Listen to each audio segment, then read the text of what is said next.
Lepo pozdravljeni. Najbolj vroča tema letošnje davčne jeseni bo uvedba davčnega potrjevanja računa, ki ga bomo morali uvesti 2. januarja 2016. leta. Res, da bomo imeli tudi prehodno obdobje, ki bo trajalo kar 2 leti, ampak pozor, tudi tisti zavezanci, ki bodo še vedno uporabljali vezano knjigo računov, bodo morali kljub temu potrjevati te svoje izdane račune. Na seminarju boste izvedeli vse odgovore na vprašanja glede vaših priprav na samo uvedbo davčnega potrjevanja računov.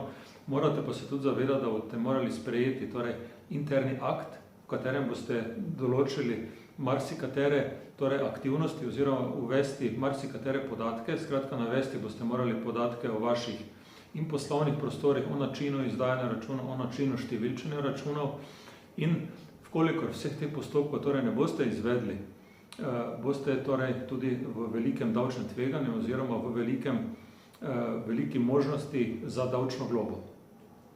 Na samem seminarju bomo vas opozorili na vsa tveganja, ki so tukaj, na vse postopke, ki jih morate uvesti, tudi na samo pridobitev namenskega digitalnega potrdila, na samo tehnično izvedbo, na ustrezno propustnost vašega internetnega omrežja in pa tudi na vso tehnologijo, ki jo boste morali zagotoviti, ali jo že imate v družbi, ali še boste pa morali tudi dokupiti.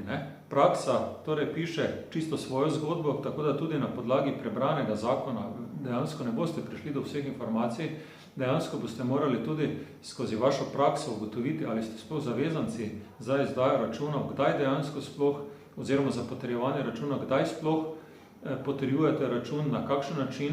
Predvsem pa je pomembno, da boste lahko izvedeli, kakšna je sploh odgovornost tistih oseb, ki bodo izdajali račune v vaši družbi oziroma znotraj vaše dejavnosti. Ali se sploh zavedate dejansko, da boste morali sedaj pa zelo urediti vaše poslovne odnose z vašimi izvajalci oziroma z vašimi zaposlenimi ali pa z vašimi podjemniki ali pa študenti, ki delajo znotraj vaše dejavnosti. To bo zelo pomembno in eno od osnovnih motivov pri sprejemanju tega zakona je tudi to, da bo finančna uprava že vnaprej oziroma online seznanjena, kdo dejansko v vaši družbi izdaja račune. Dejansko to mi kot kupci, ki smo koristniki storitev oziroma ki prejemamo račune, ne bomo imeli informacije o imenu in o davčni številki, ampak v ozadju takšne računalniške naprave bodo se vsi ti podatki in to natančni podatki morali nahajati. Zato vas vljudno prosim, da vaše dileme in vprašanje oblikujete že vnaprej. Sama naša družba oziroma z našim delom na terenu pa smo spoznali že veliko pasti oziroma že veliko tvega, na katere vas moramo opozoriti pri sami uvedbi davčnega potrjevanja računov. Vkolikor boste pa želeli, boste lahko seveda s tem postopkom davčnega potrjevanja pričeli že z mesecem decembrom letošnjega leta.